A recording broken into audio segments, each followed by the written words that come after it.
Assalamualaikum warahmatullahi wabarakatuh. My name is Dr. Salim. I'm created this PowerPoint slides for my group 6. And my name is Dr. Salim and all of my members, and here's are all of my members of the group name. First we got Shaila, Septiani, Nakita Ledina, Kevin Geza, Fajar Bintang Ramadan, and Faris Rifki Ramadan. Okay, so I'm going to present about the derivational morpheme. Well, what is derivational morpheme? In linguistics, the term derivation refers to the creation of a new word. The new word is related to the previous form, but it is a new word. Nonetheless, many words are derived by adding a morpheme, aka a letter or a cluster of letters. A morpheme is the smallest meaningful unit of language. The key to morphemes is that they must carry some sort of significance. As a reminder, an affix is a letter or group of letters we attach to the beginning prefix or end suffix of a root word. Morphological derivation in linguistics is the process of forming a new word from an existing word, often by adding a prefix or suffix, such as an or ness. For example, unhappy and happiness derive from the root word happy. So we added on well, prefix is something that you add on the beginning of a word, of a root of a word. For example, like an, and suffix is the word that is added at the end of a root word, like that.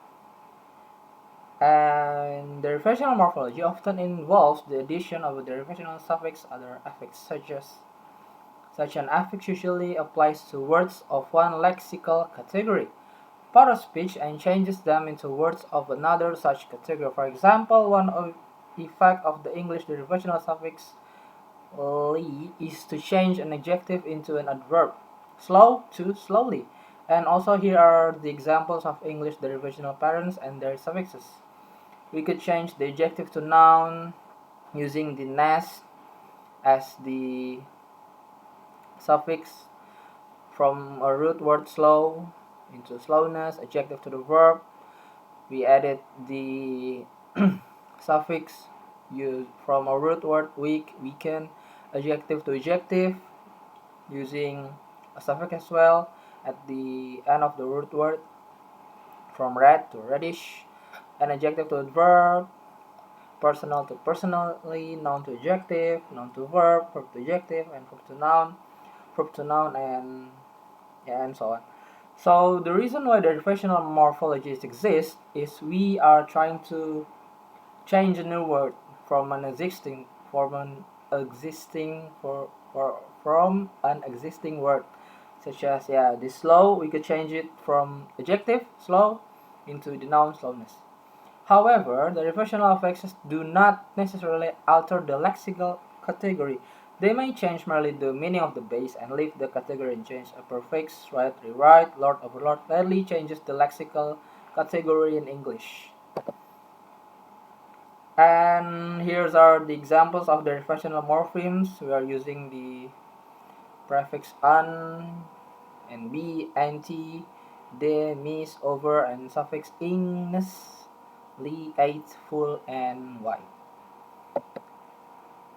And the derivational morpheme, we can see that full changes the noun, bounty to the adjective, to the bountiful.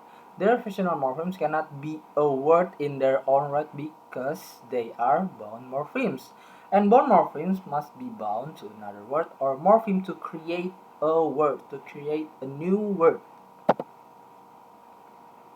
And also here are some of the examples of derivational morpheme. We could add the nest from a root word kind, creates kindness.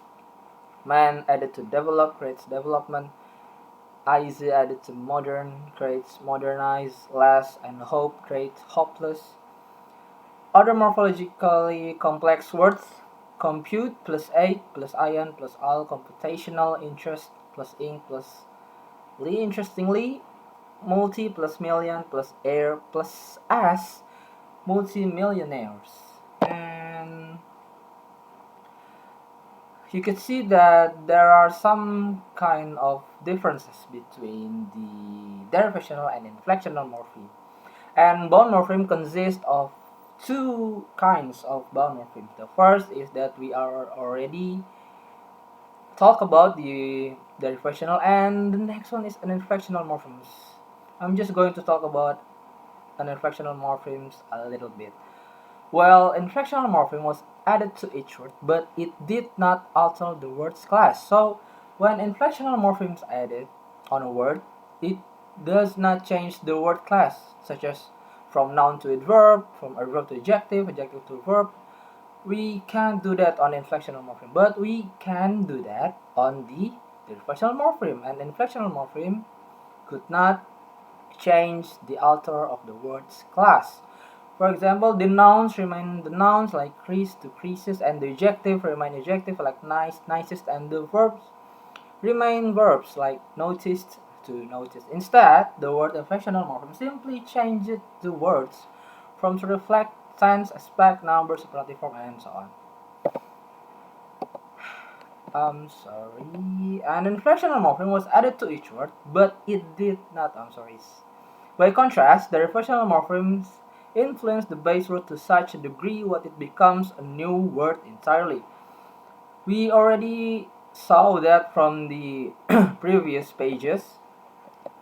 Yeah, you could see in here adjective to noun, it creates a new word from adjective, the slow, to the noun, slowness. And we are coming back to our current pages. That new word may, of course, be related to the original in meaning, but it is a new word nonetheless. When period, it is a new word. Well, when we are using the derivational morpheme, we are creating a new word. And an inflectional morpheme, also we added some suffix at the end of a root word, but it did not changes the word's class. And then here are the examples of from noun to verb derivational morphemes. Noun affection using affix 8, affectionate, fright using n, frightened, terror using I5, terrify, empathy using eyes of eyes, empathize, and examples of the verb to adjective derivational morpheme also love with able, lovable, and create with IV, creative, and live with less, liftless. And we are having the last, and we are arrived on the last pages, and which is we are talking about the class maintaining derivational morphemes. While class maintaining derivational morpheme, as mentioned, the derivational morpheme don't always change the word class. Well, I already talked about the derivational morphemes are changing the order of the word class, but on class maintaining derivational morphemes, it is not. it is not. It is not. It doesn't. The class on the class maintaining derivational morpheme, it does not exist. The rule that we cannot change just the word class on class maintaining derivational morphemes. We don't always change the word class. Those that don't are called class maintaining derivational morpheme. Here are some of the examples where the word class stayed the same with the addition of the derivational morpheme. So, especially in class maintaining derivational morpheme, we did not change the word class, except on the derivational morphemes, the basic derivational morphemes. And here are the examples. We could see that friend, noun, plus ship, friendship, it's still noun.